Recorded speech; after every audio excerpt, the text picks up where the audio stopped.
ব্যক্তি শক্তিকে জাগ্রত করে সমাজ সেবায় সবাইকে এগিয়ে আসার আহ্বান জানিয়েছেন প্রধান উপদেষ্টা প্রফেসর মোহাম্মদ ইউনূস।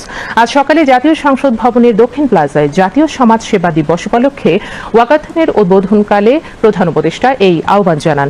বক্তব্যে প্রফেসর মোহাম্মদ ইউনূস বলেন, শুধু নিজের স্বার্থে নয়, জনগণের সেবায় ব্যবসা করা উচিত। বিস্তারিত শামসুল আলমের রিপোর্টে, ক্যামেরায় ছিলেন মনিরুজ্জামান। সেবার বার্তা ছড়িয়ে দেওয়ার প্রত্যয়ে রাজধানীতে আয়োজন চলো হাঁটি ওয়াকাথন 2025-এর। বৃহস্পতিবার এই ইভেন্টের উদ্বোধন করেন প্রধান উপদেষ্টা প্রফেসর মোহাম্মদ ইউনূস।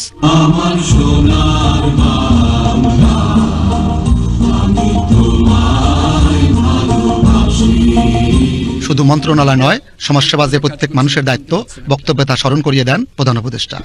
বলেন, মানুষকে শুধু নিজের জন্য নয়, তাকে নিয়োজিত হতে হবে পরের স্বার্থেও। সমাজসেবা প্রতিটি মানুষের দায়িত্ব।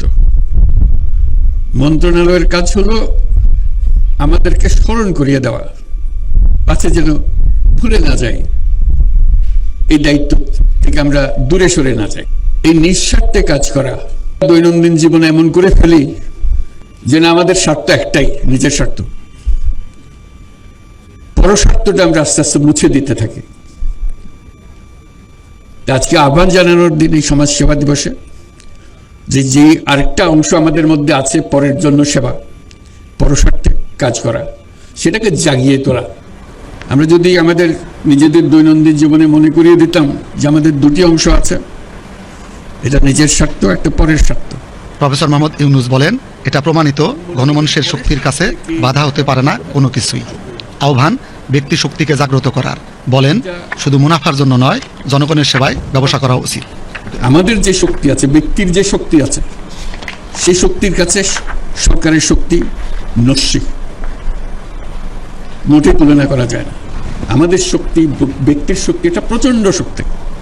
একবার শুধু তাকে উন্মোচন করা, জাগিয়ে তোলা। আমরা যেমন ব্যবসা করি, অনেক টাকা রোজগার করি, চেষ্টা করি টাকা রোজগারের জন্য, মুনাফার জন্য। যে যত বেশি মুনাফা করতে পারে তত আনন্দ পায়। এটা হলো নিঃস্বার্থের ব্যবসা। একটা কিছু চিন্তা করে দেখেন, পরস্বার্থে ব্যবসা হয় কিনা। এটা কিন্তু নাই আমাদের প্রচলিত চিন্তার মধ্যে, আমাদের কাছে নাই। আমরা সেই কথাটাও মনে করিয়ে দিতে চাচ্ছি, নিঃস্বার্থে যেরকম ব্যবসা করা যায়, পরের স্বার্থেও ব্যবসা করা যায়। যে ব্যবসার থেকে আমি নিজে এক পয়সাও মুনাফা নেব না, যাবতীয় যা কিছু করছি পরের স্বার্থে করছি, এবং সেই টাকা যা রোজগার হবে সেই ব্যবসার মধ্যে থেকে যাবে, এতে আমি আনন্দ পাবো। অনুষ্ঠানে আরো বক্তব্য রাখেন বীর মুক্তিযোদ্ধা, বৈষম্য বিরোধী ছাত্র আন্দোলনের 3 শিক্ষার্থী, ঢাকা বিশ্ববিদ্যালয়ের সমাজ কল্যাণ মন্ত্রণালয়ের সচিব ডক্টর মোহাম্মদ মহিউদ্দিন ও উপদেষ্টা শারমিন এস মুর্শিদ।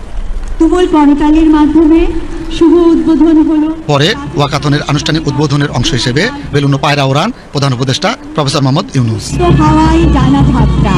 এ সময় ওয়াকাথনে অংশগ্রহণকারীদের সঙ্গে শুভেচ্ছা বিনিময় করেন প্রধান উপদেষ্টা। চলো হাঁটি ওয়াকাথন শুরু হয় সংসদ ভবনের দক্ষিণ প্লাজা থেকে। আশেপাশের পথ প্রদক্ষিণ করে তা শেষ হয় মানিক মিয়া এভিনিউ এসে।